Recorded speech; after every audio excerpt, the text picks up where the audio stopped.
30। যাওয়ার কথা ছিল এক জায়গায়, বাট চলে গেছিলাম আরেক জায়গায়। আবদুল্লাপুরে আসরের নামাজ পড়ে আমরা অটো নিয়ে নিলাম তেরোমুখের উদ্দেশ্যে। তো যাওয়ার পথে এখানে রেল ক্রসিং হচ্ছিল, হুটহাট করে বের হয়ে গেছিলাম, তাই ভালো ফোনটা নিয়ে বের হইতে পারি নাই। এর জন্য ব্যাক ক্যামেরা দিয়ে আমরা সব ভিডিও করতেছিলাম। তো আমরা অলমোস্ট তেরোমুখ চলে আসছি, বাট এইখানে পানি নাই। ভাবছিলাম অনেক পানি থাকবে, কজ হচ্ছে আমাদের এলাকার দিকেও পানি অনেক উঠে পড়ছে, বাট এইদিকে দেখলাম তেমন একটা পানি নেই। এই ব্রিজটাতে আগেও আসছিলাম, এখানে আমাদের কিছু ছবি আছে। পানিতে ট্রলারে পিকনিক করতেছে। অ্যাকচুয়ালি আমি আমার লাইফে জীবনেও এরকম পিকনিক করি নাই, আমার খুব ইচ্ছা এরকম ট্রলারে একবার পিকনিক করা। এখানে পুরো মেলার মতো বসছে, এদিকে ফুচকার দোকান, ওদিকে বার্গারের দোকান, প্রচুর রেস্টুরেন্ট দিয়ে ভরা। বাট ফাইনালি আমরা একটা চায়ের দোকান পাইলাম, মানে এটা খুবই আমার কাছে ইন্টারেস্টিং লাগছে যে স্যান্ডেল খুলে চায়ের দোকানে উঠতে হয়, তারপর মাটিতে, মানে মাটিতে না, ফ্লোরে বসে বসে হচ্ছে আপনি চা খাবেন, আর ফ্লোরটা হচ্ছে মানে দোকানের একটু উপরে। ভিউটা সুন্দর ছিল, বাট যদি বেশি পানি থাকতো তাহলে আরও বেশি ভালো লাগতো। আর আই লাভ অলওয়েজ ফিউশনের জন্য হচ্ছে চায়ের মধ্যে ওই যে একটা বিস্কিট নাকি কি চকলেট ছিল, ওটা ডুবে ডুবে খাচ্ছিলাম।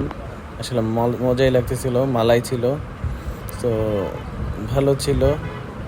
তো আমরা এখান থেকে এখন চলে যাব, বাসায় যাব না, কজ হচ্ছে মাত্র মাগরিবের আজান এখনও দেয় নাই। জলকের হচ্ছে ডেজার্ট খাওয়ার খুব শখ, তাই আসলে আমরা আজকে লালবাগ যেতে চাইছিলাম মিষ্টি খাওয়ার জন্য, মদিনা মিষ্টান্ন ভান্ডারে। তাই আমরা এখন চলে যাব 300 ফিট নীলা মার্কেটে। তো নীলা মার্কেট ওঠার জন্য সামনে একটা বাজার আছে, 5-10 মিনিট হেঁটে আমরা হচ্ছে মাগরিবের নামাজ পড়লাম, দেন হচ্ছে আমরা এখন নীলা মার্কেটের উদ্দেশ্যে রওনা দিব অটোতে করে। বাই দ্য ওয়ে, আবদুল্লাপুর থেকে 100 টাকার মতো নিয়েছিল অটো ওই তেরমুখ আসার জন্য, আর তেরমুখ থেকে আমরা যে অটো নিয়েছি এটা 150 টাকার মতো নিয়েছিল। সো বাসে না করেও চাইলে, বা কেউ গাড়ি বাইক ছাড়াও আমরা চাইলে নীলা মার্কেট যখন তখন আসতে পারবো। সো নীলা মার্কেট নেমে মিষ্টি খাওয়ার আগে আমরা চাইছিলাম একটু ঝাল ঝাল কিছু খাওয়া নেই। তো আমরা প্রচুর গরিব, তাই হচ্ছে হাঁসের মাংস নেই নাই। অনেক হাঁসের মাংস, গরুর মাংস অফার করতেছিল, বাট অ্যাকচুয়ালি মাংস খাচ্ছিলাম ঈদের পর অনেক দিন ধরে।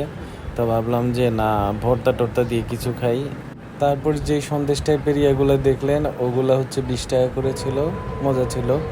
আমি তো আগে জানতাম নীলা মার্কেটেই মিষ্টির বাজার, বাট এখন আবার মানে নতুন ঢং করছে, নীলা মার্কেটে নাই। এখান থেকে আবার 20 টাকা করে 40 টাকা ভাড়া দিয়ে আমরা মিষ্টির বাজারে চলে গেলাম।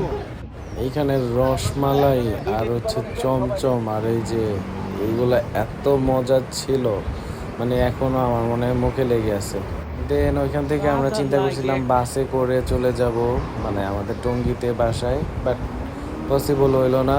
আমরা রিক্সাওয়ালা 50 টাকা ভাড়া নিল, বাট কোনো কামের কাম করলো না। এই যে সেই ভাইরাল রোড, এখানে আমাদের নিয়ে নামায় দিল, বাট বাসের কাউন্টার অফ ছিল বিআরটিসি। তাই আমরা আবার ওই ভাইরাল রোডে গেলাম, গিয়া কিছু ছবি টবি তুললাম, তোলার পরে হচ্ছে এখন ব্যাক করতেছি এশার নামাজ পড়ে। ওই মিষ্টির বাজারে ওইখানে একটা নদীর পাড়ের মতো ছিল, ওইখানে একটু চিপস খাইলাম, একটু চা খাইলাম, দেন হচ্ছে আমরা মুভ করতেছি একদম 300 ফিটের দিকে।